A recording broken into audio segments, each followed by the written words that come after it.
అదానీ అవినీతి issue parliament ను కుదిపేస్తోంది. అదానీ లంచం కేసు, మణిపూర్ అల్లర్లపై చర్చలకు విపక్షాలు పట్టుబట్టాయి. దీంతో ఉభయ సభలు ఇవాళకి వాయిదా పడ్డాయి. ప్రతిపక్ష ఎంపీల ఆందోళనపై అన్ని పార్టీల ఫ్లోర్ లీడర్లతో సమావేశం నిర్వహించారు స్పీకర్ ఓం బిర్లా. సభలు సజావుగా సాగేందుకు సహకరించాలని కోరారు.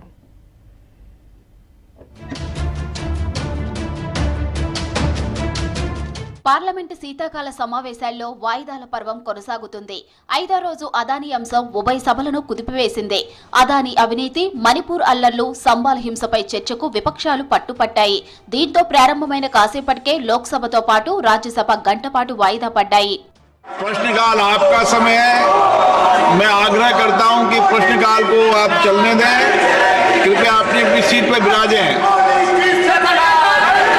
सदन की कार्रवाई आज 12 बजे तक के लिए स्थगित की जाती है।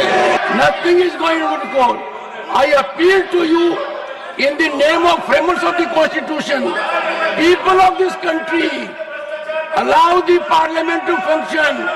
Don't make it dysfunctional. The House stands adjourned to meet at 12 noon today. వాయిదా తరువాత మధ్యాహ్నం 12 గంటలకు ఉభయ సభలు మళ్లీ ప్రారంభమయ్యాయి. రెండు సభల్లోనూ పరిస్థితి ఏమాత్రం మారలేదు. అదానీపై చర్చించాలంటూ ప్రతిపక్ష ఎంపీల ఆందోళన కొనసాగింది. శుక్రవారం వాయిదా పడిన ఉభయ సభలు 2 రోజుల విరామం తర్వాత ఉదయం 11 గంటలకు సమావేశమయ్యాయి.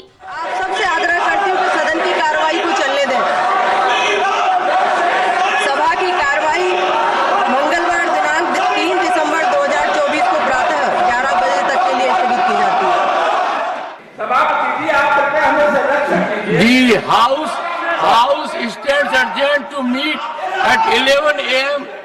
on Tuesday, the 3rd December 2024. Parliament సమావేశాల ప్రతిష్టంభనపై అన్ని పార్టీల లోక్సభ పక్ష నేతలతో సమావేశమయ్యారు స్పీకర్ ఓం బిర్లా. స్పీకర్ ఛాంబర్లో జరిగిన మీటింగుకు అన్ని పార్టీల నేతలు హాజరయ్యారు. సుమారు 2 గంటల పాటు సమావేశం జరిగింది. సభా కార్యకలాపాలు సజావుగా సాగేందుకు అంతా సహకరించాలన్నారు స్పీకర్ ఓం బిర్లా.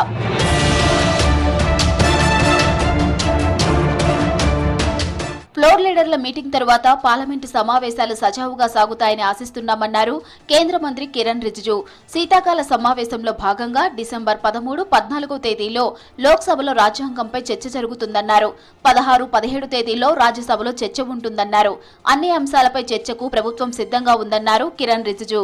लोकसभा स्पीकर के साथ ऑल पार्टी फ्लोर लीडर्स के साथ में मीटिंग हुई। फ्राइडे सैटरडे को संविधान पे चर्चा होगी।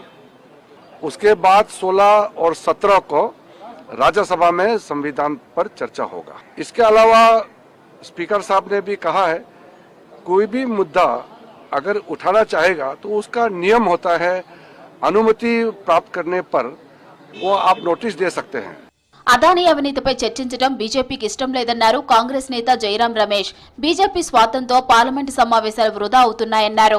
ఉభయ సభల్లో గందరగోళానికి మోదీ సర్కార్ విధానాలే కారణమన్నారు. మణిపూర్ అల్లర్లు, సంబాల్ హింస, నిరుద్యోగంపై చర్చ జరగాల్సిందేనన్నారు. పార్లమెంటులో ప్రతిపక్ష నేతలను మాట్లాడనివ్వడం లేదన్నారు జైరాం రమేష్.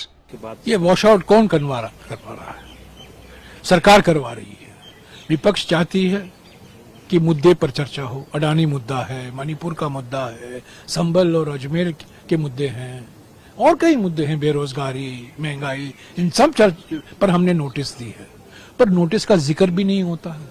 అదానీ సహా దేశంలోని ప్రధాన అంశాలపై ప్రధాని మోదీ సర్కార్ నిలదీసేందుకు పార్లమెంట్ సమావేశాలను వేదికగా మార్చుకున్నాయి విపక్షాలు. రాజ్యసభ ప్రతిపక్ష నేత మల్లికార్జున ఖర్గే ఛాంబర్లో ఇండియా కూటమి ఎంపీలు సమావేశమయ్యారు. ఉభయ సభల్లో అనుసరించవలసిన వ్యూహాలపై చర్చించారు.